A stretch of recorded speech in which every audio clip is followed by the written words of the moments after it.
I think Tim Ream's is going to be at the World Cup in 2026.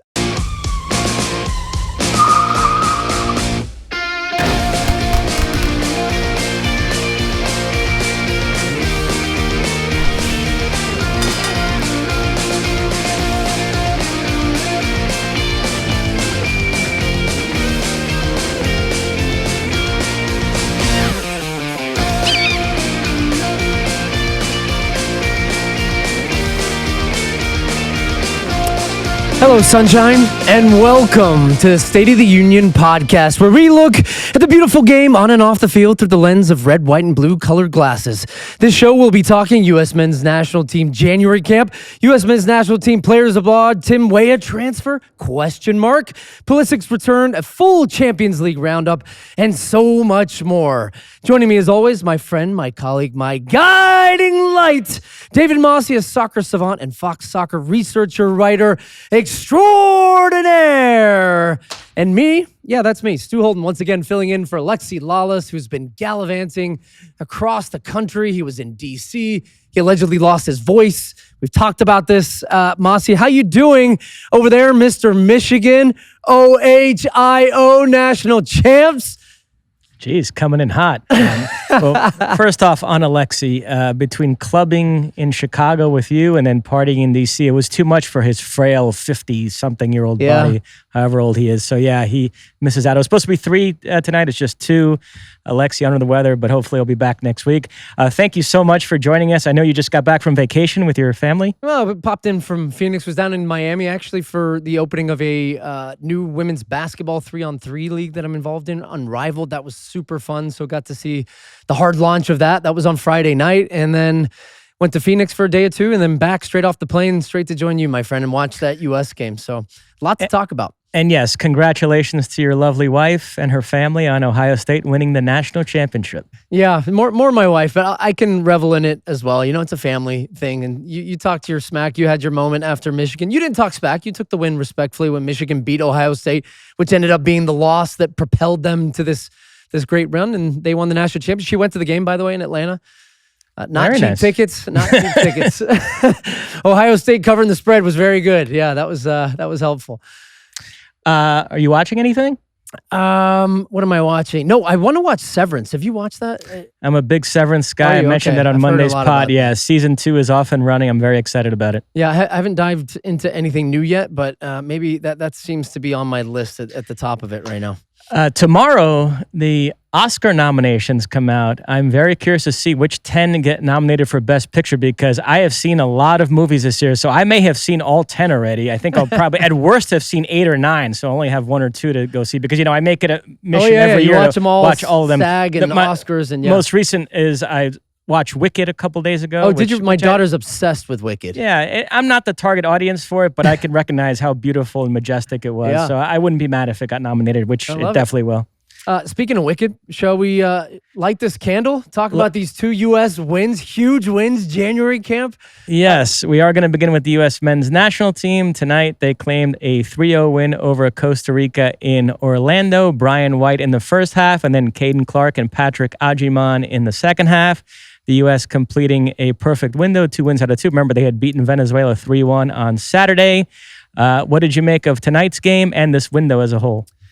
The window was a success. I think it's always difficult sometimes to really contextualize and analyze January camps because if you're not familiar with a January camp, and let's be honest, if you're listening to this podcast and watching along with us right now, you know exactly what January camp is all about. And it's an opportunity historically for largely American rosters because European and the rest of the world are kind of in the middle of their league seasons for these players to shine. And it's B teams from Costa Rica and from Venezuela, but really this is about individuals more so than the team. Now, Pochettino is trying to continue to implement different ideas and ways in which he's thinking about this U.S. team, but let's be honest, these aren't going to be a lot of the guys that will be in the window in March, but yet presents an opportunity. And you just saw the goal there from Agyemang. I think he was one of the big winners over the course of the 2 games. On his debut, he scored a fantastic goal against Venezuela.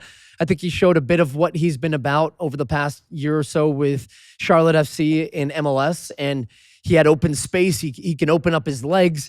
He's physical, he's strong, he's good in the air, but then also some really good composure in front of goal. The first finish, really good. He goes on to the goalkeeper. And then today, he came off the bench, so he didn't start. Brian White started the game and scored. But Adjaman comes off the bench and just hammers one home for, kind of an exclamation point over the two windows. And I was impressed with him. And I'm curious if, before I keep going on and on here, as we go through the roster and kind of big winners from this camp, did anybody stand out to you? I will say one disappointment I had, though, was not as a player. I thought Diego Luna in his first half was excellent. He took an elbow to the face. He was bleeding. It kind of symbolized, I think, the toughness and the bite that he's got. But then we saw him go out of the game at halftime. I wonder if that's related to the broken, I would imagine, a broken nose. But I was disappointed that he didn't get a little bit more in the second half to continue where he had left off in the first. Yeah, lovely assist on the Brian White goal. Let's go back to front. Zach Steffen got the nod in goal today. It was Schulte against Venezuela. I asked Doug McIntyre this on Monday. Who is best positioned to challenge Matt Turner for the starting job in 2026? And Doug said Schulte. Steffen made a couple of incredible saves tonight. What do you think? So I would have said Schulte as well. But I think one of the things you really have to consider when it comes to the goalkeeper position is experience as much as form, because form for keepers can kind of go up and down, but you have to be playing consistently. And what we saw with Steffen is by making the move to Europe, he goes to Manchester City, he wins the Premier League title. He's not playing consistently, but he was getting constant games in the cup. And then he goes out on loan. He's not playing. He was in the championship. And his level dropped, and he almost basically handed the position to Matt Turner, who didn't look back. He was in great form. He takes it off. He goes to the World Cup. He has a good World Cup for the United States. And then now you see Matt Turner do this out of the team, not playing, losing form, losing confidence, but still has the shirt. And then now we start talking about Patrick Schulte, and Schulte comes off a good year or so in MLS with the Columbus Crew. But Zach Steffen, I think you saw there, is reaping the benefits of coming back to MLS, playing consistently with the Colorado Rapids. And I was kind of out on Steffen. I got to be honest. I had kind of moved past Steffen when I was thinking about goalkeepers in the pool. But he had a really good game today. He had a fantastic save in the first half. Big time save right here. This one that you're seeing right now if you're watching, where he's a cross goal, great reaction. That's kind of the old Zach Steffen I remember. Still one or two moments in the first half distribution, but let's be honest. Again, this is a not great Costa Rica team. He wasn't under an immense amount of pressure, but still, as a goalkeeper, what can you do in that position? You got to make the saves you have to make, and he did that. Remember, you also have Matt Fries, who Matt Doyle was talking up heading into this window. I was a little disappointed not to see Fries. I guess maybe because I'd seen Steffen, but then Steffen does that, and he kind of, has elevated himself for me a little bit in that conversation again. And then in the center defense tonight, we had Walker Zimmerman and Tim Ream reprising their partnership from the last World Cup. Miles Robinson started at right back, which meant that it was effectively a back three at times. A lot of people continuing to question Tim Ream getting these call-ups at this age, but you're not one of those people. No, I think Tim Ream's going to be at the World Cup in 2026. I'm kind of resigned to that fact, and I don't say that out of extreme disappointment. I hope somebody pushes him and can supplant him in the starting lineup, because I do think that means then we're in a better place and we've got a center back that's maybe a little bit younger, a little bit quicker.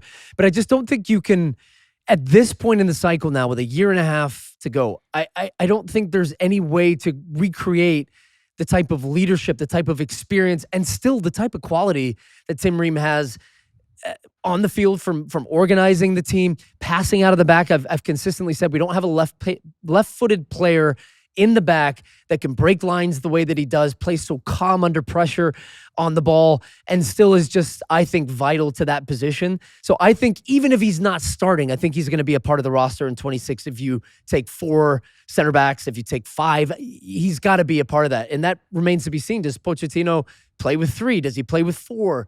Is it kind of a flexible type of back 4? Because that's one thing that we saw in the game today. Duan Jones was a left back, but he would come into the midfield in the build-up. And much like we saw with Jedi Robinson in that last camp with the US, Pochettino was using him in a similar type of role where he was playing as a center mid against an opponent that he feels they can have a lot of possession. So I think you're going to see, that's going to be something we're going to see a lot of with Pochettino, where it's a fullback that can also play in the middle of the field. And maybe that changes the type of profile that he's looking for in that position. Serginho Dest is going to be an interesting one once he eventually comes back from injury. And then in the midfield, you mentioned you were impressed by Luna, disappointed he had to come out when he did. I thought Brian Gutierrez had some nice moments in both games, and Jack McGlynn was really impressive against Venezuela. Could any of those guys factor in 2026? So center mid is a tough position on this team, right? I mean, you start to think about the middle of the field for the U.S. men's national team, and we're talking Tyler Adams, Yunus Musa, Weston McKennie, De La Torre, maybe Johnny's in that mix. Did I say Tyler Adams? I mean, Tyler Adams is playing some of the best soccer we've seen from him in a long time. Knock on every piece of wood going here. He's healthy right now. So I don't think this is McGlynn's cycle where he's going to work his way in for 26. In saying that, I think, and he's being pretty actively shopped around right now, if he makes a jump to Europe and can show that he can continue to climb the ladder in terms of intensity and still, my only question about his ability to get around the field in a really fast and quick type of game. I think he's a great ball player with his left foot. He sees a pass. He can strike the ball from distance. You saw the goal he had against Venezuela. That was a beauty. And he did have a good January camp, but we're talking really in the context of who can make that jump. And Luna's got a little bit of something. You know, I watch him play, and he's got a bit of an X factor. But once again, when you're talking about this roster for 26, who do you have him over here? Do you have him over Pulisic? No. Gio Reyna? No. You know, Zendejas? I don't know. Maybe, right? Maybe Zendejas. But there, Brendan Aronson. Do you have him over Brendan Aronson? No. Right? So that's a tough position to get into as well. So I loved what I saw from Luna. And also when he took the elbow and he's bleeding, and you know, it was kind of tailor-made for, I was like, this guy's going to go on and be man of the match. He's going to score a hat trick today. So bummed that he went out in the first half, but I've seen enough from him where I'm thinking, and this is now how we have to look at this. Pochettino is going to come away from these two games. He's going to analyze the tape, and then he's going to watch these guys in their club seasons with MLS and wherever they end up going. And then he's got to decide, okay, have you done enough where I think you can come into camp now with the senior team, with the A team, and produce or show that you're of that level? Because really these guys have all been in the January camp because they've been playing well in MLS. So they've already done that. The only way to take yourself to the next level now is either make a jump at the club level and challenge yourself a little bit more, or when you get that opportunity in the senior team to really show out and show that you can be a part of that core group. Next up for the full team will be the Nations League Final Four at SoFi Stadium in March. The U.S. will face Panama in the semifinals, and then if they advance, either Mexico or Canada in the final. Before we move off this window, though, I have to ask you about Mihailovic. So much discussion on social media the past few days. Did you have an issue with him getting a call-up and playing as much as he did in these two matches? So before I get to Mihailovic, quick note on, I was also really impressed today with Emeka Nelly from Real Salt Lake. He was really tidy and quiet in the middle of the field. Once again, I think a player that maybe this isn't his cycle, but I think he's one to watch. So I've got my eyes on Anelli and Luna, two of the Real Salt Lake young players. And then the other one was Caden Clark. What a nice goal he scored with the left foot. So now to Mihailovic. Boy, there has been a lot of chatter about A, his inclusion in the roster, B, his history over the past couple of years. When I was watching him, watching a bit of tape when he got called up, he's 23 years old. I thought he was actually much older than that at this point. And clearly there's a little bit of, what's the best way to describe this? With everything he had in Montreal and getting thrown out of a men's league match for getting in a fight and going down to Argentina and having the problems he had down there, but yet that still Pochettino felt that he needed to bring this guy into camp. I saw a little bit of why that maybe was, right? He scores a nice goal in the first game. I thought he had a pretty solid game outside of missing the penalty. He plays between the spaces, the half spaces really well. Back to goal, clean first touch. He's got he looks powerful enough where he can drive with the ball and makes good decisions. So I saw enough from him in these two games where I'm intrigued. I'm not screaming and shouting right now that he needs to be in camp in March. No chance. I'd like to see him get his club situation solidified first and start contributing there. But I don't know. What about you? How you feel about Mihailovic?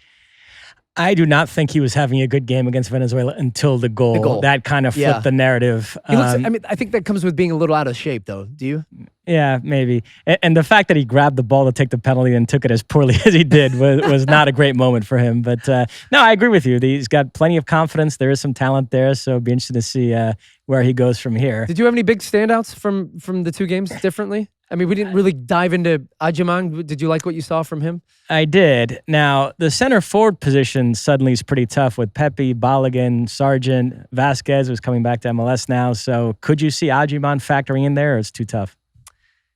I don't know. It's a wide open position. So it's not like anybody's in that position is absolutely blowing the doors off. And then the next guy, we have a lot of uncertainty at that position. So I'm absolutely by no means writing off anybody at the striker. And we've seen in past World Cups, and I think back to the World Cup I was involved in 2010, where our strikers were the hottest players at that time. It was Hurt Gomez was scoring goals left and right down in Mexico. Edson Buttle was on fire in MLS. Robbie Finley was playing well.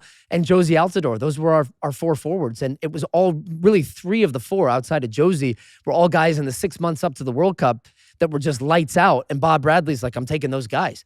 So I think that's going to come down to, I think, Balogun, and I think, about Sargent. I think there's two or three that are pretty peppy as well. They're nudging ahead right now, but I think there's certainly room for other guys to come in and take those spots. Jack McGlynn was the guy that really caught my eye. I do think he brings something different. All those central midfielders you mentioned are high motor, high energy guys, but McGlynn is that elegant playmaker, so he could have a role to play perhaps if he continues to develop. I put him a little bit in the mold of Luca de la Torre, but I think that Jack McGlynn has a better passing range. De la Torre is a very tempo guy and, keeps the ball moving side to side and can break lines and is kind of the calm in possession. I agree with you in that with McGlynn, but he also has the strike from distance and the long-ranging passing. So intrigued, again, a couple of players I'm really interested to see more of. We'll talk about Luca de la Torre later in the show. Plenty of Americans involved in match day 7 of the UEFA Champions League. We'll begin with PSV claiming a 3-2 away win over Red Star. Ledesma started. Pepe came on as a sub. Tillman missed out with an injury, which could keep him out for a while. Luke de Jong scored twice. Pepe has been unable to dislodge him as the starter, and yet Ernie Stewart said there's no chance of Pepe leaving in this window, and PSV are reportedly trying to sign him to a long-term extension. What do you make of it? So if I'm Ricardo Pepi, I'm not signing a long-term extension if I'm not essentially guaranteed. Now, I know it's all earned, but I feel like he has earned the right to be starting for PSV consistently with the goals he's scored, his attitude, the improvement he's had over the past year and a half. And so if I'm in Pepe's shoes and I'm his agent and I'm walking in that meeting right now with Ernie Stewart, Ernie's saying all the right stuff publicly like he should. And he doesn't have to move in January, but I think if you're not guaranteeing him that he's going to be the guy and you're going to feature him and we're going to invest in you as a club and you're our starting striker, then he's got to leave. He's got to leave PSV, because if he's continuing to do everything that he's doing but cannot start ahead of De Jong in the biggest games, those are the games you want to be playing. And sure, you could get a big bump in your contract, you could get an extension for multiple years, but the reason the club wants to do that is because the club feels that they have value and that they can sell you for money. So it's hard for me to sit here and say, well, Pepe's not doing this and he's not doing that, and that's why he's not playing and he needs to get out of there. It's a good situation in the sense that he's scoring goals and we know that he can play at that level, but I think he's got to leave. It doesn't have to be January, but I think he's got to be thinking about a move for this upcoming summer. And if I was him and I was his agent, I would not sign that contract extension with PSV and Ernie Stewart, and I would back myself to be in a position. I don't know how long he has left. Do you know how long after this year? Is it maybe one season I'm not and sure. a half? Yeah. That would dictate the fee, but I would be saying, look, I got to leave. I have to move on unless you guys are going to make me the starting striker. And even then, I think maybe it's time to go up, try to go one more level again. Juventus 0-0 away to Club Bruges. Timmy Weah started. Wesson McKennie came on as a sub. Timmy Weah right now getting linked to Everton, Eintracht Frankfurt, and Leipzig. Do you think he's a player who should chase a regular starting job, or you're okay with him staying at Juventus in this kind of in 1 week, out the other kind of mode? This is tis the season, we say, with the agents going to overdrive right now, and it's as soon as their players start to do well and they're maybe not starting every week or a contract negotiations coming up, the rumors just start flying left and right. Tim Weah is linked to every club under the sun. And I'm not saying that these are all just completely baloney, and there's not clubs that would be genuinely interested in him. I think he would be a target for a lot of clubs because he has some raw athleticism. He's a good finisher of the ball. He's shown that he's improved that part of his game. He can contribute as a national team player. He's got a lot going for him, where I think a lot of clubs that are scouting around right now and looking for players in January, you look at clubs where maybe a guy is not playing as much as he should, and he's not necessarily a starter every game. And my general consensus was that Tim Weah is having a much better season this year with Juventus than he was last year. But when I was actually digging into the numbers, he actually still hasn't started that many games. He's played 14 games in Serie A. His goals, his assists, everything's up. So he's playing more than he was last season, but he's still not playing every game. And some of that is the reality of being at a big club. The other part in that is, if I'm Tim Weah, what do you think's best? Do you want to be starting consistently at maybe a club that's a tier below Juventus?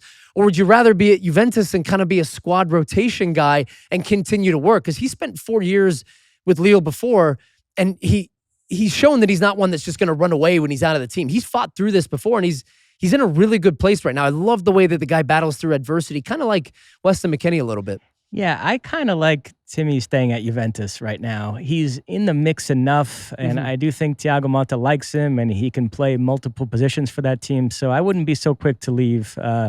I wouldn't go to Everton. The Bundesliga for him could be interesting in a club like Frankfurt or Leipzig, but I'd probably stick it out at Juventus. I would too. Yeah, I would too. I think what we've seen recently, a lot of Americans are finding some version of comfort in Italy and Serie A. Maybe it's the pasta. Yeah, Alexi could speak to that. Maybe it's the fact that Alexi played in the league way back when, but it's definitely not that. But I do agree with you. There's something to be said when you've moved to a new country, you're learning a new language, you get settled in the team, the manager gets to know you, the team's starting to uptake, you're contributing. Don't be the first one to jump at the money and the transfer and let that buy you. Let that fuel you and put you in a better position with your team. Juve have a massive game at the weekend. They're away to league leaders Napoli. Juventus actually unbeaten in Serie A, but it's way more draws and wins, which is why they're 13 points back of Napoli. Borussia Dortmund suffered a 2-1 defeat away to Bologna. Gio Reyna started, went about 60 minutes in what was his last match under Nuri Sahin, because this defeat spelled the end for the Dortmund boss. He was sacked, so Gio will have a new manager. It'll be interesting to see what that means. Yeah. How do you feel about this one with Sahin? Because Dortmund have not been great this year. No, I think he deserved the sack. Yeah. But, U.S. fans like to make boogeymen out of these managers that don't play Americans. I don't think Nuri Sahin was that unfair to Gio, certainly in comparison to Edin Terzic. So I don't view this as a situation where changing the manager is going to fundamentally change the situation. I think Dortmund as a club have decided they're not as high on Gio as they once were. Yeah, I was interested what you felt about that, because I've kind of in the same camp as that, where also Gio Reyna, I think conventional opinion would be, oh man, the coach that wasn't playing him is out and Gio's got a new lease on life. Because when a coach leaves, it presents opportunity for those guys that weren't playing, and then it also creates a bit of a burn and fire into the guys that were comfortable perhaps under the old coach. And that's why you always hear the term a new manager bump. And so I was leaning towards that's a good thing for Gio, but actually Sahin had been talking very open publicly about Gio's training well. He's going to get more minutes. He's playing off the bench. He's scored some goals. He's starting some games. So I think actually the reverse is that he was starting to finally get some trust from the coach, a coach that realized he needed some results, realized that Gio can be important for him, but then now that he's finally fit and playing. So I'm interested to see who Dortmund end up hiring, and can Gio get himself back into the team? Because to your point about how Dortmund value Gio Reyna, before they let him leave on loan to Nottingham Forest, they made him sign a contract extension because clearly they felt that he is an asset that has some value. AC Milan has been a team that's been rumored about Gio. So, I was thinking up until a couple weeks ago that he was going to be one of the first candidates to leave in this January window. Yeah, you're right. There's been some Gio to AC Milan smoke. Speaking of the Rossoneri, they claimed a 1-0 home win over Girona today. Rafael Leão with the goal. Musa started. Pulisic came on as a sub, making his return from injury. Happy to see Pulisic back. anytime we get to see him back on the field. I was watching that game with my son, and he's like, "Oh, Dad, Pulisic's back." I was like, "Yeah, we got to keep that guy healthy, please." It sounded like the last injury was minor. It was muscle fatigue, and I think perhaps he's a little jaded with some of the past stuff that he's had, lower leg muscle stuff that maybe when he felt that kick and that challenge a couple weeks ago, I think he maybe feared it was worse than it was. He has played so many minutes, and that was why there was such a conversation back at that window where the U.S. played Mexico in a friendly, and he was allowed to leave and go back to Serie A and was rested. But good to see him back. Yunus Musa is continuing to get consistent minutes. Milan with that win. He's playing on that right-hand side where we saw him play with the national team. Do I think that's his ultimate best position? No, but I love that we see him on the field. And I think it brings up a little bit of a conversation about Weston McKennie as well right now. McKennie's playing left back. I know you and Lex have talked a lot about it on the pod. We see him as a 10, as a deep lying mid, as a right back, as a left back. He's kind of filling all these holes. But I know it's great that he's on the field, but I think McKennie's entering this phase of his career now where you want to plant that flag and say, I'm an 8. I'm a box-to-box midfielder. I'm most effective here. I'm the best for the team. I'm better than what you've got. I'm going to play that spot for the national team. And so, sure, do I love that he can do that job at left back? And I'm sure that's very valuable in the squad for Juventus, but keep him in his spot, That's where I want to see him. The only thing missing for Weston is to play in goal. He might turn up there in one of these. He'd do that too, by the way. Probably pretty well. Back to Milan. They host Parma at the weekend, and on the transfer front, it looks like they've signed Kyle Walker from Manchester City. And we mentioned Gio. They're also being linked to Santi Jimenez, who scored 2 goals today for Feyenoord in their 3-0 home win over Bayern Munich. Man, they're going to have the CONCACAF 11 down there in Milan. That's going to be epic. Santi Jimenez, I'm intrigued how he comes on. And now even with the Mexican national team with Aguirre, who last camp brought back Raul Jimenez, he brought back Henry Martin. So he went back to the kind of the experience and the older players, whereas the criticism previously was that nobody at the national team level trusts Santi Jimenez enough, and then he was out for a couple months. At one point, though, Mosse, he was one of the hottest properties in Europe, and people talking about a transfer fee upwards of $60 million. So that was a good one for him today. Really impressive win for them against Bayern Munich, and he played a really solid match in that game. So I think that's helped his stock a little bit, and I don't know if he's going to leave in this window, but I think for sure he's gone in the summer. Some games not involving Americans. Crazy one in Lisbon on Tuesday. Benfica led Barcelona 4-2 in the second half. Barca scored 3 unanswered to win 5-4. Benfica felt very hard done by the officiating.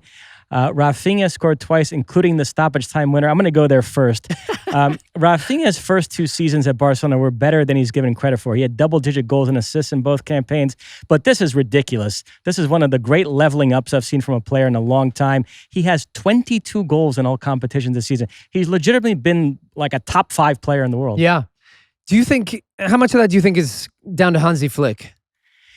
He started to play well the second half of last season under Xavi. I know that they want to make it as if it's all about Hansi Flick because they're kind of anti-Xavi now, but it's not totally fair because some of this turnaround started in the second half of last season. But yeah, it's gone to a different level with Hansi. And what's interesting is I had Rafinha pegged as a guy who had to play on that right wing as an inverted winger.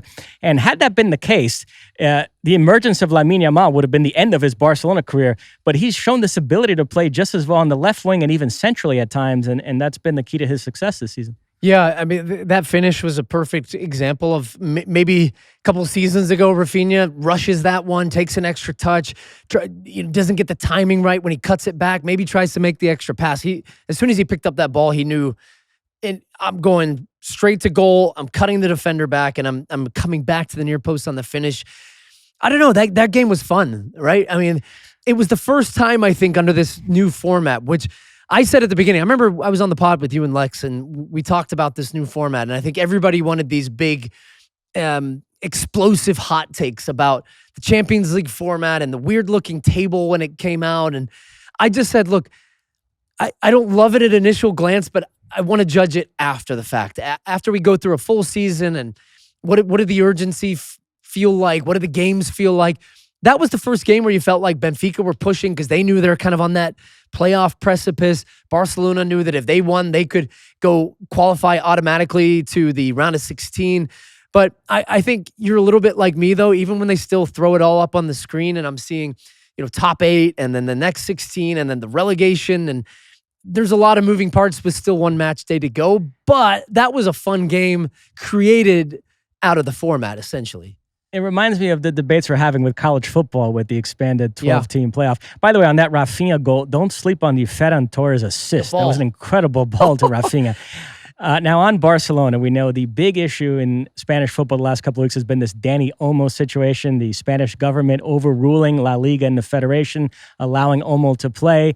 A lot of other La Liga clubs have put out statements expressing dissatisfaction. I'd be remiss if I didn't ask you, as owner of Mallorca, how do you feel about this whole Dani Olmo Michigas? Yeah, I'm not going to put out a dramatic statement here on the podcast about it. Look, I think I've been on previously talking about La Liga and the financial fair play and how a big part of our ownership group's decision to invest in Spain, and it was a Segunda team at the time, but now La Liga, was based on the league's economic and fiscal responsibility around the league and making sure they have independent checks and they're very strict and studious and meticulous when it comes to making sure that clubs are in line with the way that it should be. And you can't overspend, can't underspend. You have to be kind of in that zone that matches up. And I always appreciated that for the league. So I trust in due process and I trust in La Liga and the Spanish Federation to make sure that Barcelona are compliant, whether the government steps in or not.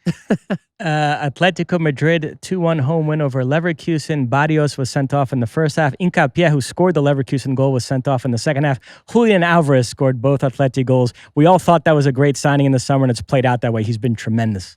Atleti are a really good team. Really, really good team. And he's a perfect signing for that style because Simeone, again, excellent coach, tactically disciplined, teams are well drilled, high intensity. And I think Julian Alvarez fits all of that and adds the quality on top where he's going to do the running.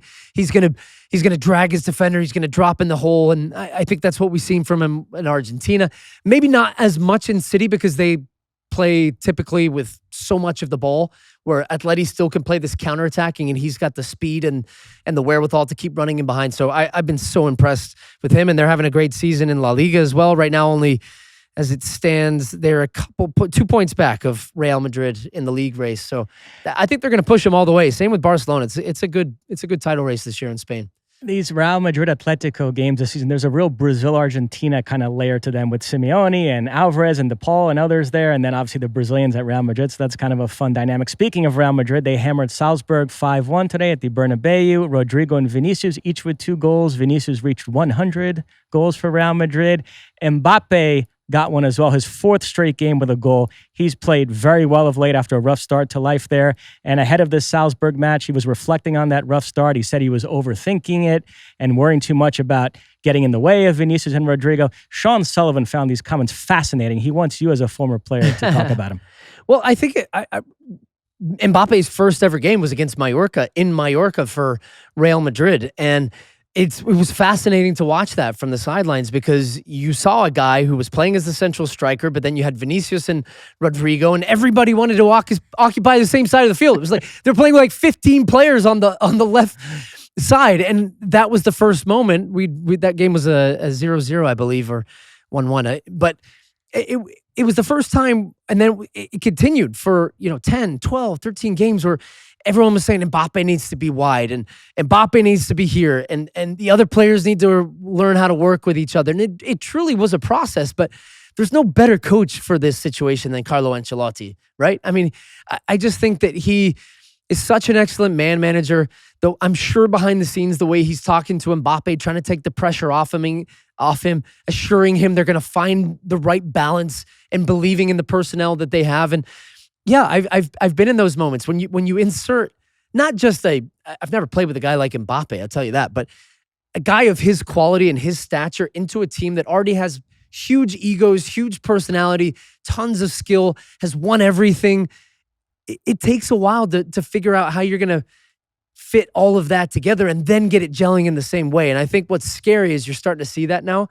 And we were unfortunately on the opposite side of that in the Spanish Super Cup. We got absolutely smashed by Real Madrid, where they're their movement, their one touch, the dynamism that they have off the ball it is frightening. So it's good to see and also hear from Mbappe that publicly he's willing to discuss how much that was, hurting a guy's confidence who's got more money than he'll ever need, playing at one of the biggest clubs, but yet feels that pressure of still wearing that Real Madrid badge. And finally, now that is off, it's scary town, and they're just scoring goals left and right. By the way, that early season Mallorca-Real Madrid game was 1-1 because I remember you being pissed off at the time. Rodrigo scored a beautiful goal early for Real Madrid, and the announcer was already talking. It's just a question of how many it's going to be, and then you guys ended up holding him to a draw. Yeah, I do remember that. I don't get emotional at all. Commentators, it's terrible, right? Last Champions League game, crazy one in Paris today. PSG claimed a 4-2 win over Manchester City. All the goals in the second half. City actually jumped out to a 2-0 lead. Grealish and Haaland fresh off signing that extension until 2034. But then PSG came storming back. Dembele, Barcola, Neves, and Gonzalo Ramos. Big win for them. They're now in the top 24. While City are on the outside looking in, 25th place entering the last match day. Although they do host Bruges. If they win, they're in. So they'll probably make it. I would be fascinated by what were the odds for PSG to win the game down 2-0 against Manchester City. And this is surprising to me because the last couple games I've seen Man City play, it feels like they were back to Man City that would just run through anybody in front of them, and they'd kind of gotten over this blip that they were in where they were, winless in however many games and losing games consistently and losing games in the Champions League. And then that old ugly head rears itself once again, and it was set. You saw the goals there. Two of the goals for PSG were almost identical off of set pieces. And then, Barcola played phenomenal. He has a great transition moment, skins his defender, goes in, cuts it back. Dembele with a good finish. So two players off the bench made a big difference for PSG. And I was very impressed with the way PSG just turned it. They kind of kicked it up a gear once they went down those two goals, and they showed the power and the force that they have. And some of their young players are starting to round out pretty nicely as well. But I think this says more about this season for Man City, man. They're so fragile right now that any mistake, it's almost, you just see a team crumble. That hasn't been Man City before. To add insult to injury for Pep, did you see he is splitting up with his wife of 30 years? It's a Tom Brady-Giselle situation. He had told her he wasn't going to re-sign with Manchester City and would presumably spend more time with the family, and then he did sign an extension, and that was it. I know with you, your wife encourages you to work as much as possible. She's like, get out of the house. Please, can you get out of the house? Yeah. No, it's devastating. Terrible. Big one for City this upcoming weekend. They host Chelsea. Manchester United, meanwhile, they are away to Fulham. We've talked plenty about Jedi Robinson this season, but I do want to talk about United for a second. He has since walked it back, but did you see Ruben Amorim at one point said, this is maybe the worst team in Manchester United history? Maybe it is, by the way. I don't think he's so far gone in that opinion, but the only reason that you make a comment like that publicly as a manager is to try to light a fire under your players, or to embarrass them and almost shame them. And I think that's kind of more what this was. And was that game the moment? And I did watch that game. They were completely played off the park and against Brighton at home. But was it more of a realization from him? Hey, this team's nowhere near mentally, physically. The pressure, it feels like they feel so much the pressure of Old Trafford every time they play there. These players kind of clam up, and but that comment right there is showing little cracks that maybe this job was a little too soon for a guy like Amorim, and maybe it's a little bit too big, and he's wearing and feeling so much of the pressure right now. That to me says more about him than his team. On the transfer front, it sounds like Rashford and Garnacho could be on their way out in this window. Rashford being linked to AC Milan, Dortmund, and Barcelona. That one I can kind of see. I think a change of scenery might be best for everyone involved there. The Garnacho one, this is the classic stupid club move because, listen, the path to stardom for young players, it's not a straight line. It zigzags. You're going to have ups and downs, but everybody can see this kid is a special talent. He's frankly one of the handful of players they should be building around, but instead they're overreacting to the fact that he's had a dip in form, some disciplinary issues, isn't vibing with Amorim, and they're going to sell him. I've heard Napoli and I've heard Chelsea. Imagine selling a player like Garnacho at his age to a Premier League rival. He could go to Chelsea and be great for the next 10 years. Yeah, I think that's the hard part. Is he going to go in the Jadon Sancho type of path, and will he leave, have instant success, and then what's his ceiling? I haven't seen enough of him consistently. I think, but that comes with being a young player. To your point, you see some of the flashes of Garnacho and you think, wow, this guy's a player. And he's got a little bit something different, to your point. But yet, he was with Argentina at the Copa America, still wasn't at that level, didn't get enough games, didn't get enough minutes, but still very young, inexperienced. Could this be his season? No, I think it's almost as much of a product that he's at Manchester United and they're having as much up and downs. He is such a young player, maybe feels so much of the pressure that he has to try to be more than he really should have to be at this level. And so, yeah, I could absolutely see a scenario where Garnacho leaves Manchester United. He goes to either Serie A or the Bundesliga, or I don't think they would sell him to Chelsea, my goodness. But I think abroad, and I absolutely see him as a guy that could score 15 plus goals in a season. No problem. Absolutely. Now, staying with the transfer market, I got a text from you late last week, which is always exciting. And it was your reaction to this Tom Bogert story about the Chicago Fire trying to bring Neymar to MLS. Now, Santos, his former club, have since emerged as the favorites. It sounds like if he leaves Al Hilal in this window, it would be to Santos. But I hate to say this, you are something of an expert on injuries. And I know you're very leery of any club signing Neymar right now. Especially at the numbers you're talking. Look, I still would take Neymar at the right price. I just think the rumors, take it for what you will, the rumors were that Neymar was going to be offered by the Chicago Fire something along the Messi type of contract where there's incentives and TV revenue and this and that and sponsorships. And make no mistake about it, Neymar coming to MLS, he would bring a lot of excitement. He'd sell a ton of jerseys. It would be a better commercial move than I think it would be on the field, because I don't trust, from what I've seen from Neymar and his comeback from his ACL, from everything you're reading from Saudi Arabia, from even his team saying, look, we're willing to loan him out to Brazil or sell him to Brazil or MLS because he's not the Neymar we knew on the field and he's not nowhere near that level. That's red flag to me. Whether that's just them trying to sell and be like, look, we're done with him here, whether he even wants it because maybe he underestimated what that would be like in Saudi Arabia. But I would be very wary if I was the owner of the Chicago Fire spending the type of money that Miami spent on Messi on Neymar. I just wouldn't do it. For him to join Santos right now, he needs his contract with Al Hilal to be terminated. He's owed $65 million in the next 6 months, and he doesn't want to forfeit any of that. So he's haggling with Al Hilal right now, and it's going to come down to that. Even for him, that's a lot of money. Oh, my God, that's a lot of money, especially towards the end of your career when you're winding down. Man, I'm digging in. I'm sitting there. I'm taking every penny of that 65, or at least 64,999. Now, one South American player who is headed to MLS is Miguel Almiron. He has rejoined, it looks like, Atlanta United. That's pretty exciting, huh? I'm excited to see Almiron back. He was one of the best players we've had in MLS. Boy, he was so exciting with that team with Tata Martino, and he and Joseph, they would just fly up and down the field. So dangerous in transition.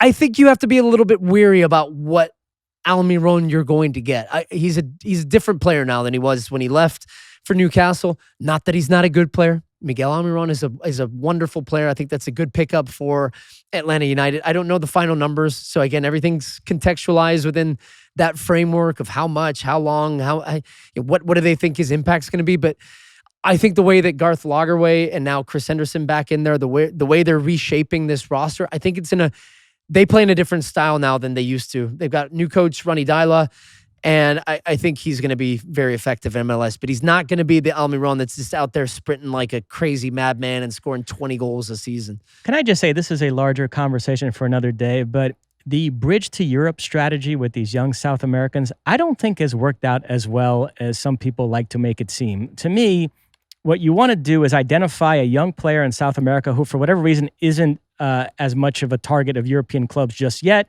You sign him for a relatively modest fee. He shines in MLS. He raises his stock, and then you're able to sell him to Europe for considerably more money than you spent on him. And what I'm seeing is a lot of guys who they come to MLS and they end up in Europe, but they end up going to a club for a fee that you wonder they probably would have ended up there if they had just stayed in their home country. So I don't think there are actually that many success stories. The reason I bring it up is because when the Almiron deal happened, that was a major success story. Everybody thought that was going to open the door for a lot of similar deals, but it actually hasn't happened in the last few years. Oh, this is exactly the kind of conversation I love here, Mosse. I came here today for this type of in-the-weeds soccer convo, and as we know, if you're here and listening at this point in the pod, you're well up for this. I'm 100% with you. I think you've seen a reversal in strategy from a lot of the clubs that used to do that because it's because of how much money MLS teams were spending for a period in South America. And let's think back to, Barco and Almiron and Almada, Pity Martinez even. It became so hard to recoup those transfer fees if that was your strategy. If it was buy young South American, get a year or two out of them, hopefully win, sell them for more money, boom, we make some profit, everybody's happy. They quickly found out that if you're taking a big swing like that and those players come to MLS and they don't do well, it's kind of a uh-oh moment because A, they're not helping your team, and then B, you're stuck carrying the bag a little bit, and you're going to either have to offload them for less money or you're just going to have to stick through that and then just hope that eventually they come good. But really, neither of those were a great strategy long-term. Atlanta did it great at first. A couple people tried to copy, and then they realized, hey, the South Americans see the Americans coming from a long way away. They're like, hey, boys, price just went up 50%. And American clubs were paying way more than Europe would pay. So kind of to your point, instead of going to Europe, they're like, well, I'll go get a payday here and then I can get the jump. But in essence, they could have done that same jump at a different period, but it all depends where you want to go. But the risk being that if you went to MLS and you didn't go do well, it kind of dropped your stock. Who was it Barco recently? Even Almada, they had to go to South America back again for a little period to try to hope to go to Europe. So that's not a strategy a lot of teams are using in MLS these days. I think we talked about him the last time you were here, but Gabriel Peck is going to be an interesting test case for this. I'm curious to see what kind of offers the Galaxy get in the next couple of years and if it's going to be considerably more than what they spent on him. I don't know. And look, I can tell you this as I'm thinking about players for Mallorca. I'm not in charge. I'm not our sporting director. I'm not our, I don't make the final calls on players, but I'm watching everything. And I will send players from MLS, from South America. And when I call a game, I love a player, boom, I shoot him over to our scouting department. They do their due diligence. A lot of what I get back from that side of the pond is they like the players that I'm sending, but it's either the price because MLS, like Gabriel Peck, sure, love the guy. I think he'd be great in Europe. But when you start saying, well, now Galaxy are going to win 16, 17, 18, it's way more than what we would be willing to pay for a player like that isn't proven at that level, as opposed to I think we feel we could get better value from a guy that's $6 or $7, $8 million within Europe that's already done it at a top level. So those are kind of, I think, sometimes become prohibitive for players that are trying to go to Europe. Now, Brazilian club Botafogo were linked with Almiron at one point, so it's a nice win for MLS to get him to come back to Atlanta. Botafogo were also linked with Cucho in recent weeks. He decided to stay, but he wants a new contract. Columbus got to make sure they lock that guy up. It's all about the money. We don't need the money. I mean, Cucho's one of the best players in MLS, and he's earned it, and rightfully so. He's probably looking around at the other contracts. Not that he's getting schlepped by any means. He's getting some good money, but he's going to want a bigger contract, and I'm sure he's commanding some offers. I actually got asked this. Lexi and I were in Chicago for the coaches convention and was chatting with various people, and somebody asked me, hey, outside of Messi, who is the most recognizable player in MLS? Who would you say? Luis Putting you on the Suarez? spot. Okay, outside, okay. No. That's a good quick pull. I know I'm putting you on the spot, but outside of Suarez and Messi. No, but I do know earlier this season, it was a big topic of a conversation that Inter Miami aside, MLS was lacking in star power. Yeah. And Royce and Giroud arrived. We all think Griezmann and De Bruyne might come in 25. We're talking about Neymar. So I think there has been an emphasis on trying to improve that. But yeah, there was a point last season where you looked around and, boy, other than Inter Miami, there's no guy that really pops globally. So I think that's the point you're making. Yeah, 100%. And if I said, maybe Ricky Puig because he played at Barcelona, but if I said Cucho, and I feel Cucho is one of the top 3-4 stars in the league, but I guarantee you not a regular sports fan that didn't follow MLS religiously would say, oh yeah, I know that guy. Yeah, he played for Watford and Mallorca and all these teams. No, that's kind of, you want to see some of these. The only way I think you could also change that heading into 26 is go get Pulisic, go get McKennie, go get Reyna. Like go spend. You're gonna have to spend a lot of money, and it's gonna be shades of back in 2014. And you could argue that's not the best thing for the national team.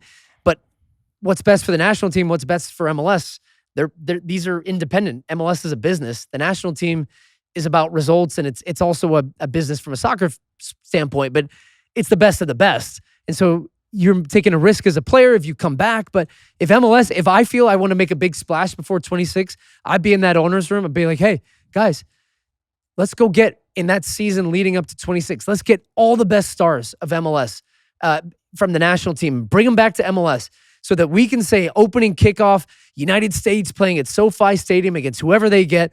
When people are like, hey, where does that guy play? He's really good. He plays in Cincinnati. Where does that guy play? Miami. Where does that guy play? New York. The best American players play in America. I don't think it'll happen, but I think that's how you make a splash if you're MLS. Now, one U.S. international, he's not a star like a Pulisic, but Luca de la Torre is heading back to MLS from La Liga, joining expansion San Diego in a loan. And the reaction among U.S. fans that I've seen has been decidedly negative. So there is still this feeling that a U.S. international in his prime, leaving one of the top European leagues to come back to MLS, is a step back in his career. What do you make of that? I would agree with that. Yeah, I'd been impressed with Luca de la Torre's ability to fight through adversity at different moments in his career. He started out, he was at Fulham, and then he's kind of bounced around and here and there. And then the last year or two, when he moved to Holland, he had a good season. Then he moved to La Liga with Celta Vigo, and then he was playing a little bit under Rafa Benitez.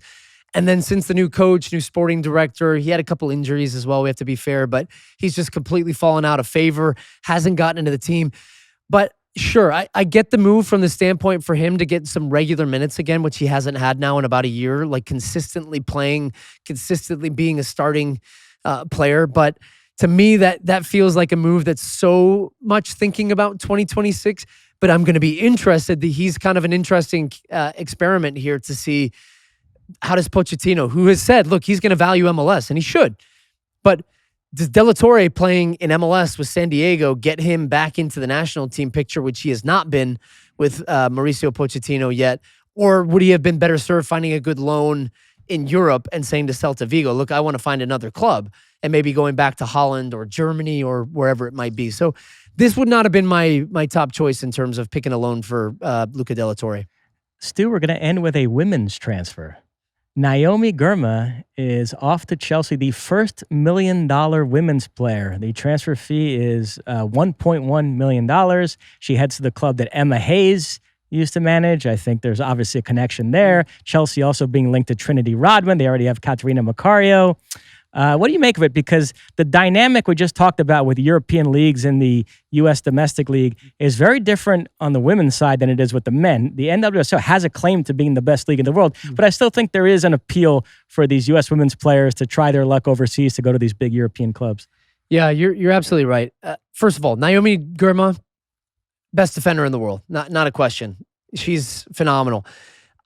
I would have loved, because you're right, I do think that NWSL is constantly now, you're going to see Europe coming up. I think NWSL has the case to be the best women's league in the world, and certainly the potential in the future. And I would think when you look at valuations of franchises and what Angel City sold for, and the new expansion teams that will be coming in NWSL in the future, it shows you where this game is headed and the amount of commercial interest as well to invest in women's sports in the United States.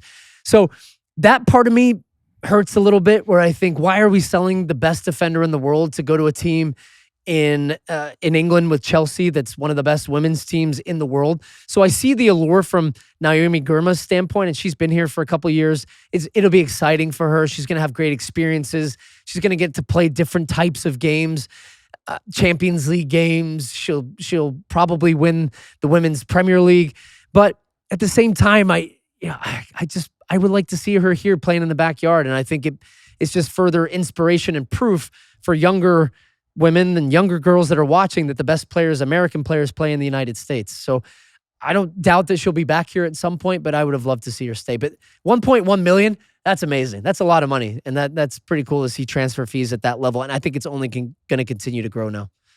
I remember you and I were on the same flight years ago, heading off to cover an MLS Cup, and we were talking about your career, and you told me about this moment you had when you played for Bolton against Manchester United at Old Trafford, 80,000 people, And it was this moment where you just kind of looked around and were like, wow, I can't believe I'm here. You looked across the field, you saw Rooney and Giggs and Ronaldo and players like that. So there is something about... Oh, 100%. That I absolutely agree. And that's why I'm saying from Naomi Girma's standpoint, San Diego Wave have done a great job as well. But the reason why I think Europe in general and women's soccer is a real threat to what we have going here in the United States is because it's steeped in tradition as well and history. And you're a lot of times getting opportunities to play at Stamford Bridge and the Camp Nou and some of these iconic and historic stadiums that, when I grew up going to Old Trafford as a kid. And so my first chance to walk out there as a player, walking out of the tunnel, and I'm standing there shoulder to shoulder with some of the guys I've idolized my whole life. You come out and you see this just stadium filled with fans and the Man United chants. It was just like a moment of, holy crap, I made it. That was like a definite bucket list moment. It doesn't matter that I went off on a stretcher that day quickly via ambulance.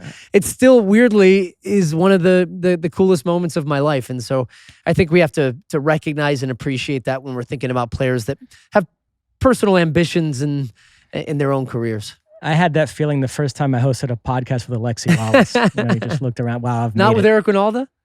Yeah, him too. Hey, Eric, how's it going? Well, that was a good, solid hour there, man. We covered a lot of ground, We did, a lot of soccer there. Thanks to everybody that stayed with us. Alexi Lawless will be back at some point. If not, I'm going to get a text from producer Sean and Mosse saying, hey, gosh, this guy's just sandbagging again, and he's out of here. As always, though, make sure you subscribe in all the different channels. As Alexi says, smash that subscribe button. He does this weird thing when he starts, telling you to go to all the different channels. At SOTU with Alexi on X, on Facebook, on Instagram. You're going to see more of me. We're not keeping track of appearances anymore. Mosse, absolute pleasure, man. Always happy to do this with you, brother. US are back. Pochettino's the man. Ajimang rolling on. Diego Luna. Until next time, my friends, size the day.